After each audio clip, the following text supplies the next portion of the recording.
याच्या आधी आपण जी 6 ट्रान्झॅक्शन सोडवलेली ती 4 स्टेपमध्ये सोडवलेली. काय आलं, काय गेलं, त्याच्यामध्ये अकाउंट कुठला आहे, त्याचा टाईप कुठला आहे, त्याचा डेबिट कोण आहे, क्रेडिट कोण आहे, हे आपल्याला समजण्यासाठी आपण त्याचे 4 टप्पे केले. पण अकाउंटमध्ये अशा पद्धतीनं सोडवणं अपेक्षित नाही आहे.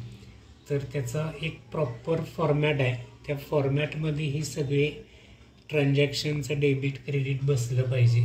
आणि तो फॉर्मॅट म्हणजे जर्नल, ज्याला मराठीमध्ये रोजकीर्द म्हटलं जातं.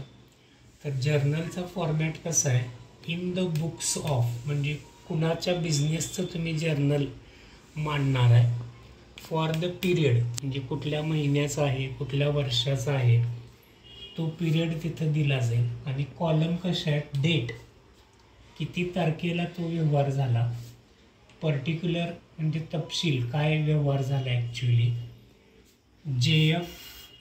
इथं LF पाहिजे. LF म्हणजे काय, लेजर फोलिओ. लेजर फोलिओ म्हणजे काय, ज्यावेळी आपण पुढच्या टप्प्यामध्ये लेजर बघणार त्यावेळी लेजरमध्ये जे पान नंबर आहे, फोलिओ म्हणजे पान नंबर, तर तिथला पान नंबर ही कन्सेप्ट आपण लेजरच्या वेळी पुन्हा बघू. डेबिट किती रुपये आणि क्रेडिट किती रुपये. आपण पहिलं ट्रान्झॅक्शन काय बघितलेलं, सोल्ड गुड्स, ज्याच्यामध्ये कॅशला डेबिट दिलेलं, गुड्सला क्रेडिट दिलेलं.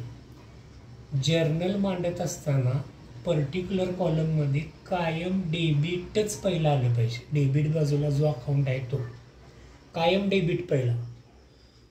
म्हणून कॅश अकाउंट काय केलं आहे, डेबिट. आणि कॅशमधला जो तिसरा शब्द आहे, 1, 2, 3, तिसरा जो वर्ड आहे एस, तर त्या तिसऱ्याच्या बरोबर खाली TO2 लिहायचं कंपल्सरी. TO2 म्हणजे आता इथं क्रेडिट या अर्थानं घेणार आहे. टू क्रेडिट बाजूचा अकाउंट गुड्स. डेबिट अकाउंटच्या पुढे डेबिट कॉलममध्ये अमाऊंट लिहिणार, क्रेडिट अकाउंटच्या पुढे क्रेडिट कॉलममध्ये लिहिणार. आता हे ट्रान्झॅक्शन तुम्ही मांडलाय म्हणजे तुम्हाला माहीत आहे की आपण गुड्स विकलेलं आहे, त्याचं ट्रान्झॅक्शन आहे. थर्ड पार्टीला जर हे ट्रान्झॅक्शन कळायचं असेल तर त्या ट्रान्झॅक्शनचं एक्सप्लेनेशन आपण थोडक्यात लिहिणार आहे, जे ही खाली मी ब्रॅकेटमध्ये लिहिलेलं आहे, ज्याची सुरुवात बीइंग ह्या शब्दानं होते. कायम बीइंग हा शब्द पहिला आला पाहिजे. आणि त्याच्या पुढे काय ट्रान्झॅक्शन आहे, sold goods, being sold goods, ह्याला म्हटलं जातं brief explanation of the journal entry. Brief explanation of journal entry किंवा नॅरेशन ही कन्सेप्ट आहे.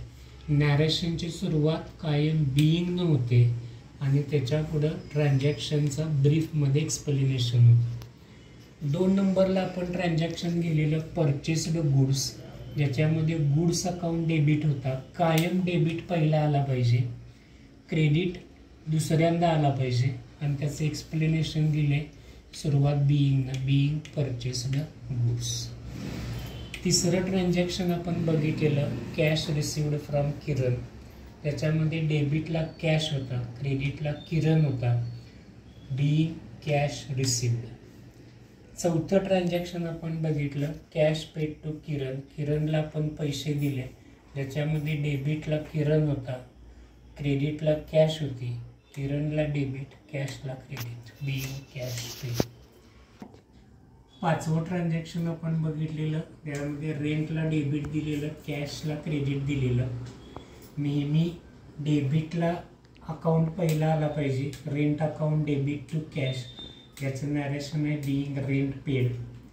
आणि शेवटचं ट्रान्झॅक्शन आपण बघितलं रेंट रिसिव्ड, ज्याच्यामध्ये डेबिटला कॅश अकाउंट होता म्हणून cash account debit to rent account, being rent received. Particular कॉलमच्या बाहेर ह्या एंट्री जाता कामा नयेत.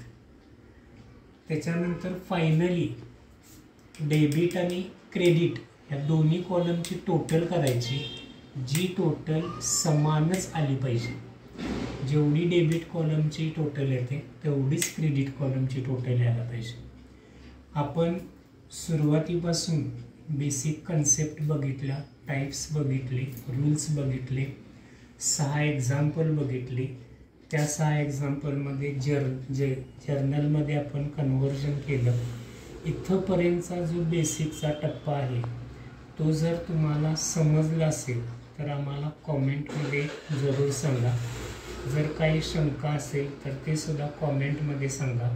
कारण Shri classes only quality education टॉपचा विषय आहे आणि आमच्या चॅनेलला जास्तीत जास्त व्ह्यू, लाईक, शेअर आणि सबस्क्राईब करा. धन्यवाद.